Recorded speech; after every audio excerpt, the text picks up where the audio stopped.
చుట్టుకుంట రైతు బజార్లో మరి పేదలందరికీ కూడా సన్న బియ్యం, స్టీమ్ బియ్యం తక్కువ ధరలకే అందించే ఒక చక్కటి కార్యక్రమాన్ని చేపట్టడం జరిగింది.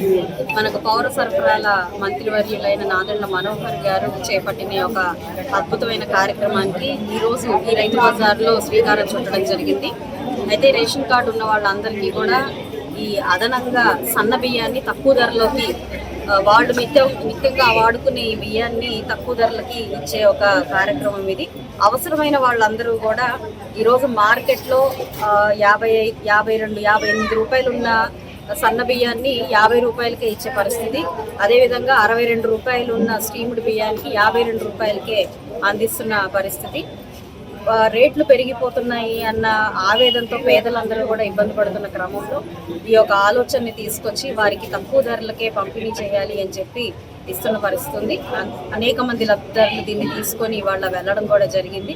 చాలా చాలా సంతోషం. పేదల కోసం ఉన్న ప్రభుత్వం ఎన్డీఏ కూటమి ప్రభుత్వం అని పదే పదే చాటి చెప్తూ ముందుకు వెళ్తున్న ప్రభుత్వం కాబట్టి ప్రజలందరూ కూడా దీన్ని ఆహ్వానిస్తూ ఉన్నారు. చాలా సంతోషంగా ఉన్నారు అని చెప్పి ఈ సందర్భంగా చెప్తాం.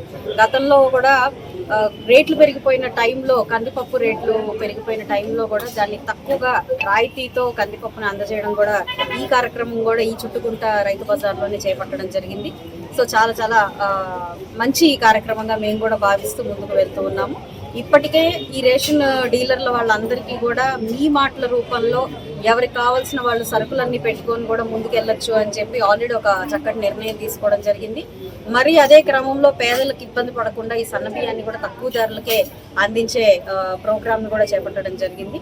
అయితే ఇక్కడ చుట్టుకుంట రైతు బజార్లో చిన్న చిన్న సమస్యలు, పార్కింగ్ సమస్యలు అవన్నీ ఉన్నాయి. ఒక స్పీడ్ బ్రేకర్ కావాలని కూడా అడగడం జరిగింది స్థానికంగా. అవి కూడా రానున్న రోజుల్లో ఏర్పాటు చేసి ఇక్కడ ఎవరికి ఇబ్బంది లేకుండా ఈ రైతు బజార్ని ఒక పారదర్శక విధానంతో చక్కగా కామన్ మ్యాన్కి అందుబాటులోకి తీసుకొచ్చి వాళ్ళకి నిజంగా తక్కువ ధరలకే అందేలాగా కూడా చూస్తామని చెప్పి ఈ సందర్భంగా అందరికి చెప్తూ ఈ కార్యక్రమాల్లో ఎంఆర్ఓ గారు, డిఎస్ఓ గారు, అదేవిధంగా ఇక్కడ డిటి గారు, మనకి పౌర సరఫరాల శాఖ వారి సిబ్బంది, మా నాయకులు అందరూ కూడా ఉన్నారు. ఈ